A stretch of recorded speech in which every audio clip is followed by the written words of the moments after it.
What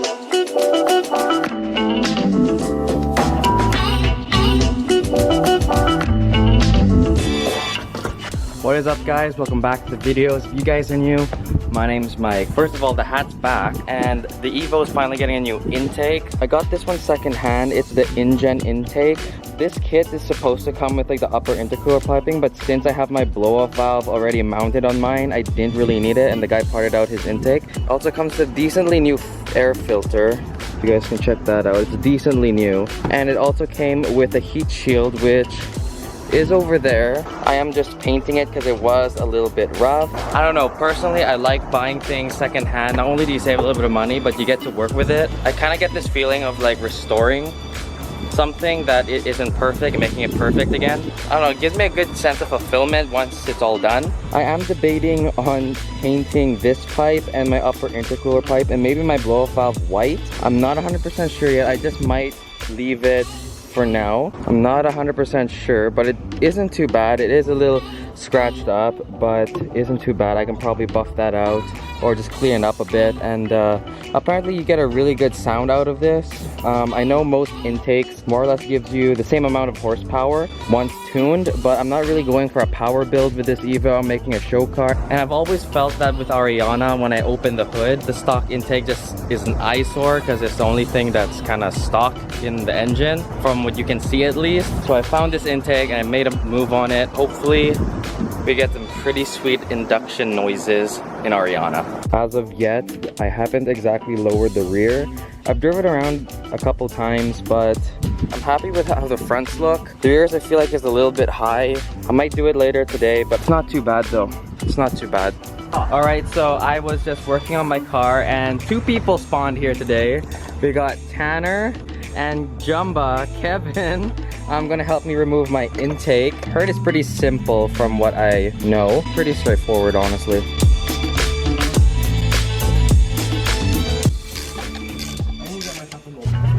How do I take this off? Push it out. Oh, there you go. Okay. So this is now easier to access under here because there are two nuts holding this. So if we take these off, we're gonna lose a nut in the bumper.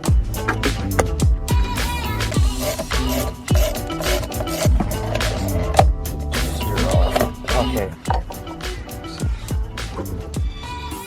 This thing is so fragile and important. A screwdriver for this, a flathead, she's stuck in. Can I just pop her butt plug? Oh, my finger is right there. It's not coming out. Get out of the way. I don't know. I don't know if my hand's small enough here. Some POV.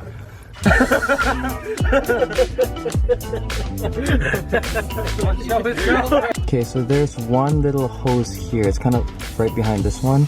Yeah, this one just comes. So now all the vacuum lines are out. We should be good to just pull this whole thing out. Is it clamped in though? It's clamped, yeah. 100% it's clamped. So Tanner was just thinking of removing the upper intercooler piping because we feel like if we take this off, it would be easier to access the clamp to remove, what would you call that? Like the stock intake hose. Oh, why is it not coming up? There's a line connected to right here. Right here. Oh, there's a line there? Oh, I didn't know that. Got a nice dent right in there. That's for more power actually. Oh yeah? Boost dent. Because it sucks in so much air that it just like crumples it. Yeah, you see that? It's a boost dent right there.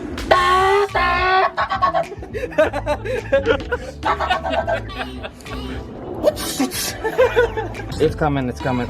Let me just... Ah, yes! Oh, this is so grimy. Look at that. You can see the part where you can see where I cleaned. And then there's a part you can't see and I can't reach. Look at that. Oh. Sometimes things don't always work like how they're supposed to. And I fucked up. I broke the bolt for the screw for the intake for the map sensor. And Tanner and Kevin trying to help me out get the rest of it out. Got it! You got it? Oh, thank God. So there was enough thread on it that we can just get a vice grip and spin it out. And hopefully we can find a screw, which I don't think should be too hard.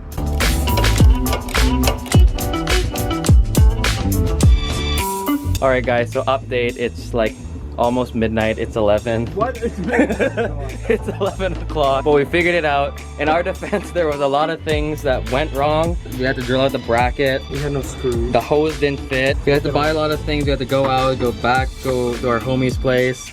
But this hose didn't fit. I might get one tomorrow just so it fits a little bit better. It is a little bit kinked. We're putting back the upper intercooler pipe, and then Ariana should be all good to go and we can take it out for a spin. Alright guys, so it's been a couple weeks since I ended the current video that you're watching. If you can tell, my hair is a lot longer. But anyways, I wanted to give a couple weeks just so I can drive the car around. I can give my honest, accurate opinion on the engine intake.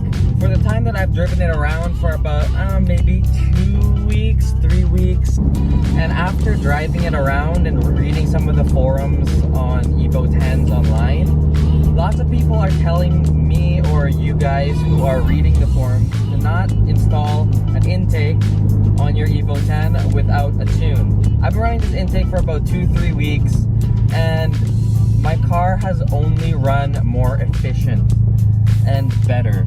What I mean by that is my car was running really rich to the point that almost every time I shift gears it would crackle and pop. And I know for some of you guys, crackling and popping sounds awesome. I'm not a huge fan of it. It was cool when I first put on the exhaust. After a while, people started telling me that your car isn't running right, that you need to get a tune for that. And which they are right, this car does need a tune. And I am looking into getting a tune fairly soon or in the future. But as of right now, the car runs fine. I do pop less, I crackle less. I still do, so I'm still on the rich side, but I feel like this intake has leaned out my car just a little bit and just enough where I feel the car is running more efficient because I'm popping a lot less. To be honest, the power feels more or less the same, actually exactly the same. I'm not gonna sugarcoat this. I don't think intakes really do much without a tune. The stock intake is kind of an eyesore in my engine bay every time I go to shows and pop the hood. So I got this one just to fix that issue. And like most people say with intakes, they are mainly sound mods, and the sound that this intake gives is freaking dope because I don't know how, but my car now flutters and it makes that sound that the HKS blow valve is like known for, that squeaky, high-pitched, compressed air sound.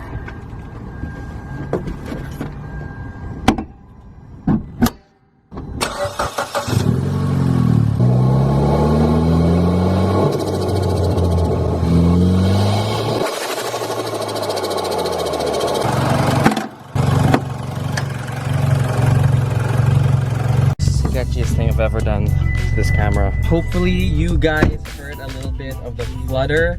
I actually don't know if you heard anything because I literally put my camera inside the engine bay and drove it like a few meters down and kind of got into boost a little bit. But that was about just over 3,000 RPM. Kind of heard a little bit of flutter, I think, but I basically just wanted to give my opinion on this blow valve and kind of show you guys a little bit of how it sounds like. A couple updates for you guys. Be expecting a couple random videos. We have a Takata harness. By the time you guys are watching this, the car is already wrapped and the reveal video is coming soon. I can't wait to show you guys the new wrap because it looks so, oh, it just looks so good. And last but not least, me, my dad, and some of my friends are going on a trip to Minneapolis for a hot import night. Maybe you guys in the States or some parts of Canada, even locally, maybe you guys have heard of it. Hot import night is actually a pretty big show. Cars, models, it's basically like Tokyo Drift.